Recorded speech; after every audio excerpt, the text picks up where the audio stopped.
Derek, we've been trying for weeks to get some time in the calendar. We've agreed that we were going to try and dip into your holiday while we could, while you had a bit of a better backdrop, which we've clearly got there, which I can tell you now the people of Leigh won't be over pleased seeing right now as the rain pours down at LSV next to me. But there's been so much going on at the club. We've been saying for a while we want to catch up. So let's just firstly start with sort of the big news at the minute is, we've just played first and second in the league, put in some of the best performances we've done probably as our time as Leopards, and come away with two what people outside of our bubble would consider shock results. And how does that make you feel as an owner? Oh, mate, immensely proud. It's all about the town. It's all about filling Leigh Sports Village, Leopards Den. And it's all about Lammy's base camps. And the thing what not frustrating, but hard to sort of see as you grow with that is actually seeing the realism of these base camps. And if you look at the and the points we're scoring and the way we're attacking,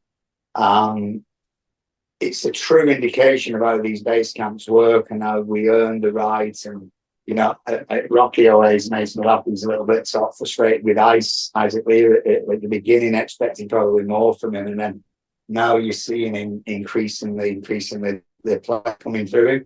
So I think the style of his before, the entertainment in the den was brilliant. The young drummer guy, I thought, Wigan bringing their drum, I thought, okay, I would both as well. So it shows that having big away followings adds massively to the overall experience. But for me, to go over to Catalans and get a win there, which is always difficult, irrespective of what circumstances they find themselves in.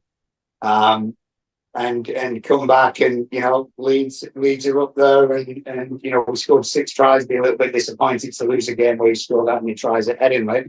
But you can't take nothing away from how well they're doing and the journey they're on. So to back it up and beat Wigan at home and then OKR for me, it can't come back than that. And around obviously the performance on the field, which at the end of the day are the most important things, but something else that's been massive this season is something that we work quite closely on together as well is the whole theme we've gone for this season around the greatest show. The atmosphere at Leigh Sports Village has been pretty famous ever since Leopards came up to Superliga and became Leopards. But do you feel like it's really leveled up, and do you think that the recent sort of attendances are showing that what we're doing off the field as well is just as important? It's huge. Actions speak louder than words, and numbers speak louder than either of them. And at the end of the day, it is a numbers game. But there's only so much money I can put into the sport. So the more that the fans can do, the better. I've always said, if you've got one man trying to find 10,000 people, it's a lot more difficult than 5,000 people each trying one to get you the same outcome. And I think we've seen that. We've seen families grow. What massively intrigues me is the actual genetic makeup. The DNA of the club, of the memberships, is used. There's only like 600 over what we call concessions, over 65 in our membership. Hopefully that will grow along with everything else going, because as people move out of the 3,500 as adults into that category each year, we retain them. But bigger than anything was the number of under 21s and under 18s that we have, and also a massive indicator the number of female fans that we have, and actual families. So there's some real data on the number where you've got, husband, wife, or partners and children all coming, which shows us something for all. The family stand now, if you look at those blocks, it was always, even when we opened the East, that end was always empty. The North stand still vibrant. We've got the face painters, we've got the balloon modelers, we've got Larato as well as Leeds all going over there. Better spread of the players going to different areas of the stadium. And it's just becoming a real good vibe, a real good venue. I think the approach from the new CEO at Leigh Sports Village, John Harriet, has been outstanding. And their attempts at trying to speed up the process for our fans getting served, their experience of getting in and out of the stadium, the way that staff are with them, there's a real good approach on that. So it's without doubt our own. And I'm sure Matty P won't mind me coining a phrase when we was having a bit of a chat with the reserves the day after our game, and he said, you're genuinely building a fortress that's a difficult place to come. And people should stop thinking of the mindset that, oh, you know, we're going to Leigh and expect to beat Leigh. You know, whenever you're going away to a top 3-4 side, it's certainly not a given that you're going to win, and the best coaches and players certainly don't think that. So I think 3 years in, we're cementing it. You know, I did a bit of social stuff yesterday, just firing back a little bit of stuff, because I don't like the negativity that's being shown around Nigel Wood today. Nigel should be implemented finally as the chair of the RFL, which combines the chair of our commercial. That's massively important, and not against Sports England, when everything's dealt with correctly. People want a lot about that. Obviously, Sports England are very important, but in the scheme of what they put in compared to what 12 owners put in, you know which you don't want to lose, and it's the 12 owners, not the Sports England. But obviously, we keep everything, and the owners understand the necessity of the importance of the championship and of the grassroots game, and all other facets of the sport as a whole community. That's the biggest selling point of it. It's incredible. So once Nigel's got that correct control of the executive elements again, we can start to then robustly pull together our changes at the end of the month, and then other things, and just finally take the game to a better place. So yeah, I think I get some unfair criticism. I never really moan about that. But you know, when people say, "Oh yeah, it's okay, you can go and make a lot of money selling decks," well, guess what? I don't make anywhere near as much money selling decks now, because all my time, effort, and energy has been in the last 4 or 5 years into the club. But what I don't make in decking, I don't have to put in at the club either. So you know, there's a bit of a neutralisation. So it's all about creating experience. The things that we've done at Leigh that's been made us successful. Matt Ellis at Wakey has come along a similar journey. Very good friends with him. You know, he's come and spoke to me and doing some other things himself. You know, why don't you go and get information from people who's done something that's working? Wigan started doing, you know, some of the pre-match stuff. Equally, I've always looked up to Wigan about how should we run our academy, how should we run our scholarships, what should you do with your reserves. So collectively, we're going to look for a lot of good ideas. So I think at Leigh, we've seen in 3 years, club come up from the championship, finishing the playoffs each year, sitting in third, having just been 1 and 2, selling out our stadium our last 2 games, up from 1,300 to 6,500 plus members, added a wheelchair team, added scholars, added reserves, added an academy. That's, you know, immense growth in a 3-year period, whilst being financially sustainable at this point in time this year, not having to receive a penny yet from me. That will come. We'll keep aiming to progress, and that those to get those level of numbers, very small increments and memberships where necessary, allow us to keep keeping the marketplace. And I should add, even within that as well, Edwin Harpath signed up for the rest of his career. I think it's the best man in the game, and everybody's waiting to hear what's happening in the locker room. But I'm not going to give you that. I'm listening to you. Okay, well, let's hope that you can give me something now on another player, because there has been a few headlines recently with on the back of an interview given to a major broadcaster. And there's some comments that have been made by Josh Charnley about where he'd like to finish his career. There's been a lot of speculation around Josh. First of all, as an owner, what do those sort of comments mean to you, and what do you take away from that?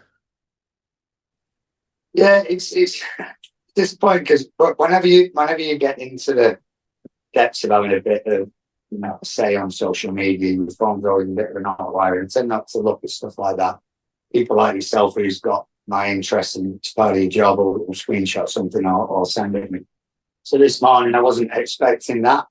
But do you know something? I had zero concern, because Josh Charnley, of everybody, and I'm quite happy to use the word everybody, that I've encountered in rugby league, he's the most mellow, least manipulative person I've ever met in the game of rugby league. He's just such an absolutely outstanding human being, and also a great role model for other people in the game and kids. You know, he's the housewife's favourite, he's the kids' favourite, and he's highly respected in the guy by his peers. And you know, it's it's not his greatest moment. Besides, people might say it's not my greatest moment at the back of Lammy having a laugh, but I know my relationship with Lammy and how Lammy takes, as you do, and find that in turn is a club, the fun we had around it. So the outward noise isn't always the important noise. I think obviously with there being a reference towards Wigan there, that's caused like this massive sort of alarm bell. And people will draw the clickbait lines out or something, as they would. Josh is naturally a little bit concerned and upset, and he'd already messaged me about it before I got up this morning. But the interview I had seen actually about Josh was one on BBC, which is probably the one that people should go and have a look at, because it's real questions, probably more articulate journalism, being more around professional stuff. You know, Jenna's kind of a little bit fun and out there, and Sky have got this theme of trying to be funny, or John Wilkin trying to be controversial. Each do the job, you choose how you do it.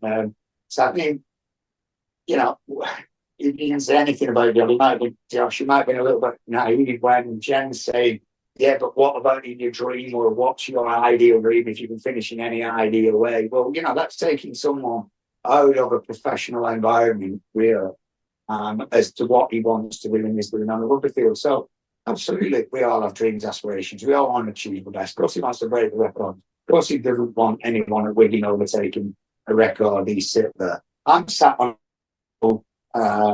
Norwegian cruise ship in the suite area that everybody down below probably would like to be near. My dream would be to be on Roman Abramovich's size yacht, owning it, rocking around your place. But that doesn't mean I'm disrespectful to the yacht I can afford, you know. So I just think, you know, let's get real. The facts around Josh Charnley are simply this. Chris Chester was already rugby, therefore he was, you know, empowered to do a good job with a budget, and only anything that was kind of going outside on marquees and things like that involved him. He had the sort of word to all with you know, we were saying he wasn't going. You've obviously got to replace your older players, your more experienced players. You've got to have that coming through. So, you know, for a while now, we've had, you know, we've got people like Cab Rothwell, Brownie, Wilder, Ruffy, you know, Bad Rock. I'll miss them. They're closer to the first team than perhaps others, but they're signed by Chesney because he believes they will make our first team squad. So someone like AJ Towers, as an example, ultimately one day is you know, perceived by Chesney and Lammy to be somebody that would arguably replace Josh. Now, you know, when you watch a season and how you're playing, Josh won't mind me saying this, and no, well, Lammy, but you know, Josh sat out of the team coming from a Super League club into the Championship and couldn't get in, right? We're back in the season. He sat patient, did whatever. Lammy's a very true coach to his word. Once he picks somebody or they get in, they absolutely get every opportunity. Once he loses that a little bit, if you move to the bench and then you move off, it's a tough way back, right? And it's normally injuries or whatever you do off the field. But he's honest and it's why he's successful. Josh, you know, I'll tell you yourself, he didn't have his greatest game in the semi-final at Warrington, shot out a couple of areas, didn't knock the ball out. You can't blame one player for a performance, but it's enough where a coach will sometimes think, right, and you know, get a little bit, I use the word filthy about it, and then they kind of push him out. That's happened in sport as long as it's been going. Josh worked hard, stayed professional, because that's what he does. You know, no nonsense. Everybody's coming on for him on loan, you know, other Super League clubs. It's been reported, Warrington, Catalan, Championship clubs with aspiration like Oldham. Josh, no interest in really going anywhere other than fighting for his place in our club, which he did, and came back against Wigan, was outstanding, played against LKR, was outstanding. Josh can tell you, in all this time, as soon as Checky left, Chelsea picked up a chat with him. Yes, he contacted me, his manager, all's in a good place. He had to work things through with the cap, with what position I left him, and I did, and I've always been talking to Josh. And my last conversation with Josh was walking to the field with team run just before the OPR game, when I said to him, mate, just stay patient with her, you know how it's going, you know what I'm doing.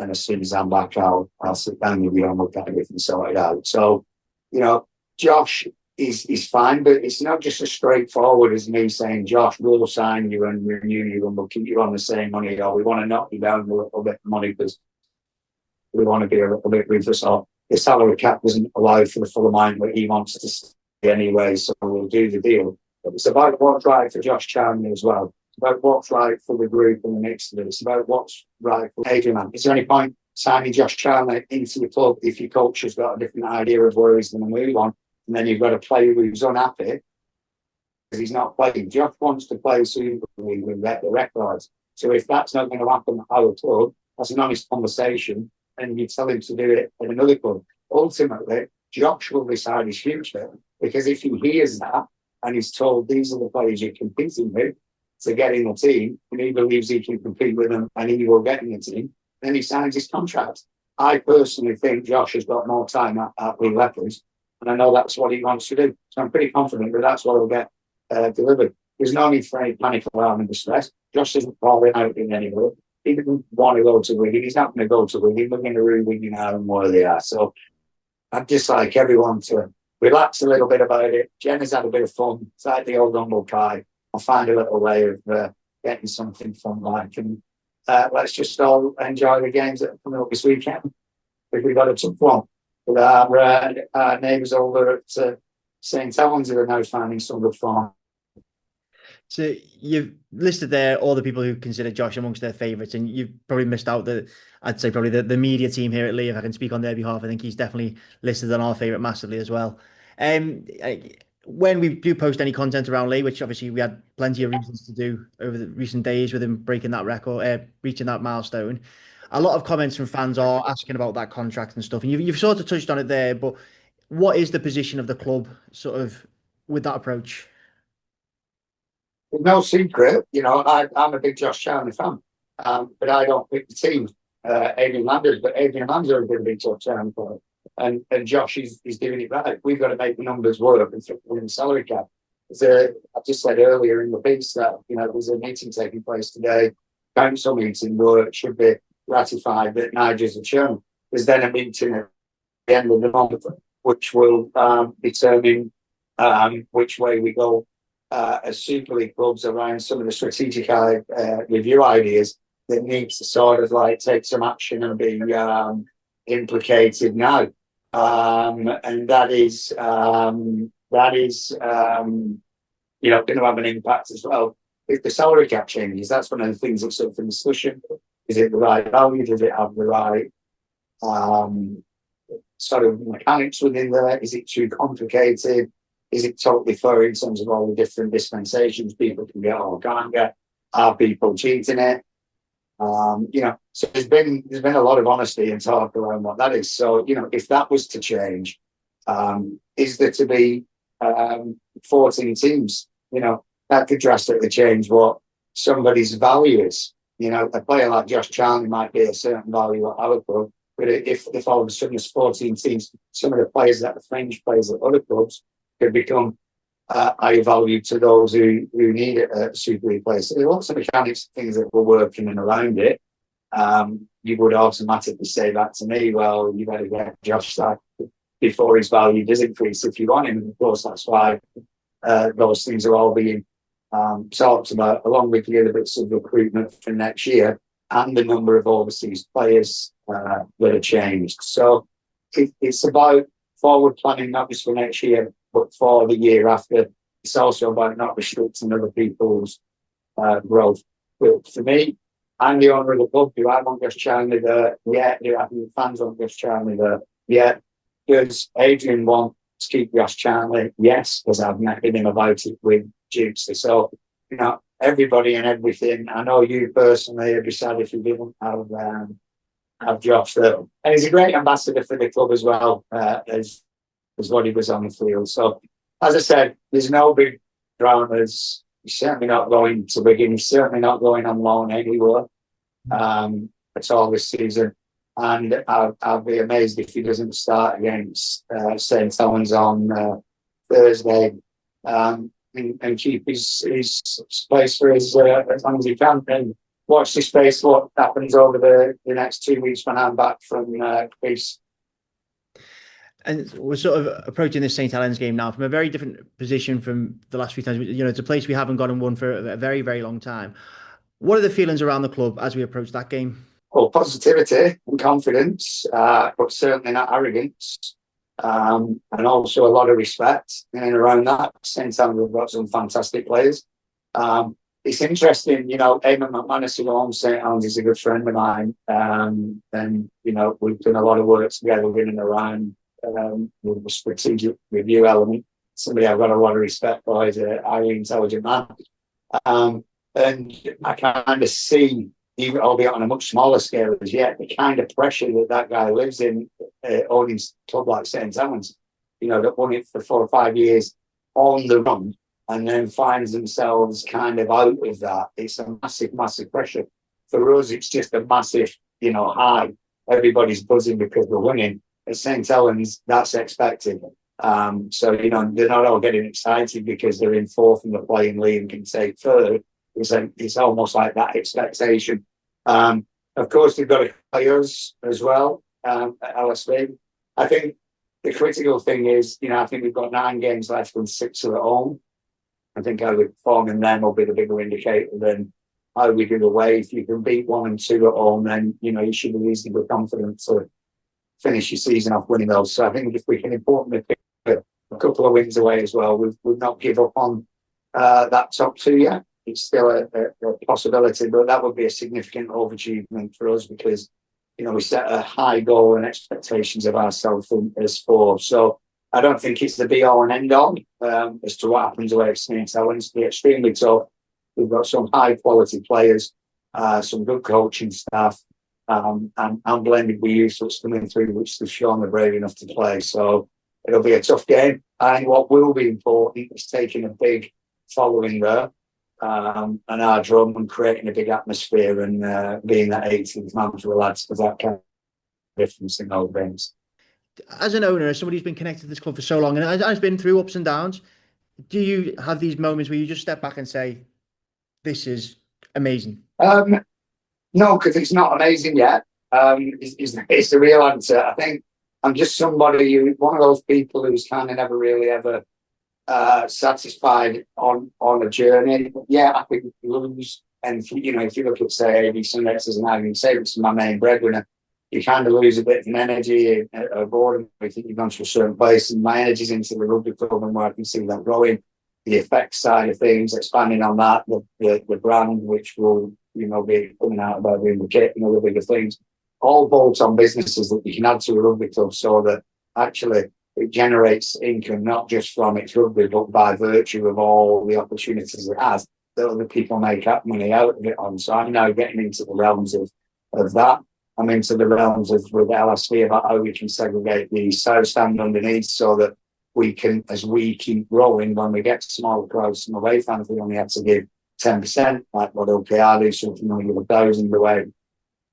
The north stand is a way that we can have additional capacity in that, which we're working on should we get a normal playoff game. So I'm still looking further and further because the ultimate goal is to get it self-sustainable.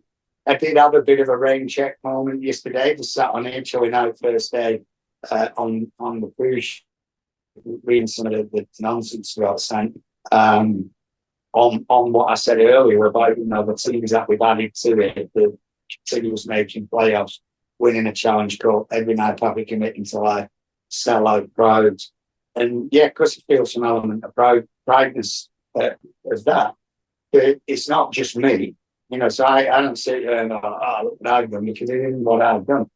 It's, you know, it's what the players have done, it's what the coaches have done, it's what you've done as a media team. You know, I'm constantly getting told off my youngest son, he is like white hot, you know, he's unbelievable, he's absolutely smashed it out of the park. You want to see the content, because I don't really see it unless it's brought to me attention. I never start the time to read all my emails, let alone get on social media or start looking at what other people do. So, you know, it's testament to the work you do, what you know, Alex does.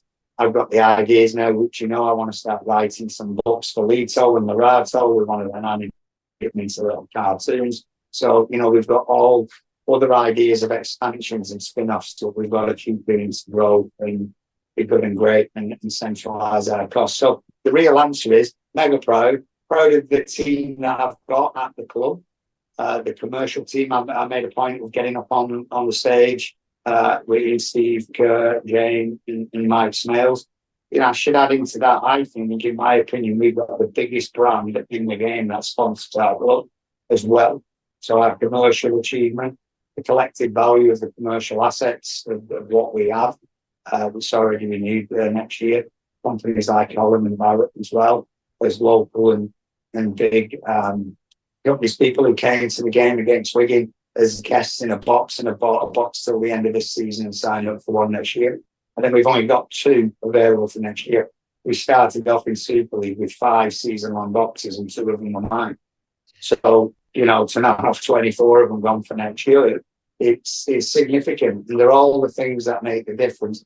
They're the things that enable you to go to the level to keep a Lockie Lamb on a marquee. When you're on a marquee contract, you only count on the cap at a certain figure, and everything beyond that, everyone thinks doesn't matter. Well, it doesn't, but it does because someone's got to pay it.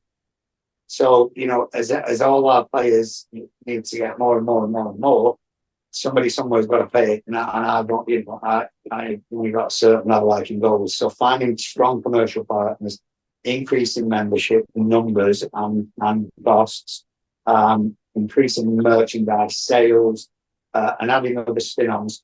Those are the things that enable us to fight off a club that I won't name that went mega on a player. But, you know, you've got to fight for what you need. So it's the atmosphere is created by the fans, which is in response to the players, and it's the atmosphere that's electric that's causing more and more people to come.